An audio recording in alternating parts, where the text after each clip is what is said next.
IPL వేదికగా cricket చరిత్రలోనే గతంలో కనీ విని ఎరుగని రికార్డులు బద్దలవుతున్నాయి. 287 లాంటి అత్యంత భారీ స్కోర్లు, 267 లాంటి అతిపెద్ద రన్ చేజులు. అబ్బో, ఇలా చెప్పుకుంటూ పోతే ఎన్నో ఉన్నాయి. ఈ ఐపీఎల్లో 2024 రికార్డుల పుట్టగా మారిపోయింది. తాజాగా ఆర్సీబీ ఆల్రౌండర్ విల్ జాక్స్ సైతం ఓ అరుదైన రికార్డును తన ఖాతాలో వేసుకున్నాడు. గతంలో అలాంటి రికార్డు కూడా ఎవరూ సాధించలేదు. కేవలం 6 నిమిషాల్లోనే హాఫ్ సెంచరీ నుంచి సెంచరీ మార్కును అందుకున్నాడు.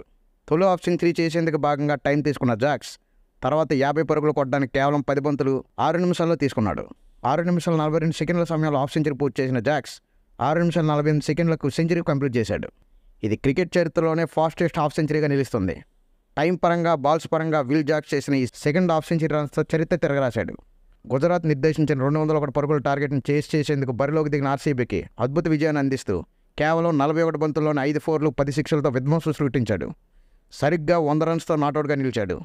చివరిలో విజయానికి ఒక రన్ అవసరమైన సమయంలో ఏకంగా 6 బాది సెంచరీ పూర్తి చేసుకున్నాడు. అప్పుడు జాక్స్ 94 రన్స్ వద్ద నాటౌట్గా ఉన్నాడు. అయితే తొలి 50 రన్స్ చేయడానికి జాక్స్ 31 బంతులు తీసుకున్నాడు. ఇది కూడా వేగవంతమైన హాఫ్ సెంచరీ. కానీ అసలు విధ్వంసం నెక్స్ట్ 50 రన్స్లో కొట్టడంలో ఉంది. 31 బంతుల్లో 50 పూర్తి చేసుకున్న జాక్స్ సెంచరీ మార్కులు అందుకోవడానికి కేవలం 10 బంతులు తీసుకున్నాడు. దీన్ని బట్టి విల్ జాక్స్ విధ్వంసం ఏ రేంజ్లో సాగిందో అర్థం చేసుకోవచ్చు. ఒక ఎండ్లో కోహ్లీ 50 పూర్తి చేసుకుని ఉండడంతో ఇచ్చేసిన ఆర్సీబీ ప్రశాంతంగా పూర్తి చేసుకుంటుందని అందరూ భావించారు. కానీ విల్ జాక్స్ ఒక్కసారిగా శివాలెత్తడంతో 16.2 ఓవర్లోనే ఆర్సీబీ 206 పరుగులు చేసి గుజరాత్ టైటాన్స్ను చిత్తుగా ఓడించింది. పైగా ఈ విజయంతో ఆర్సీబీ రికార్డు కూడా సాధించింది.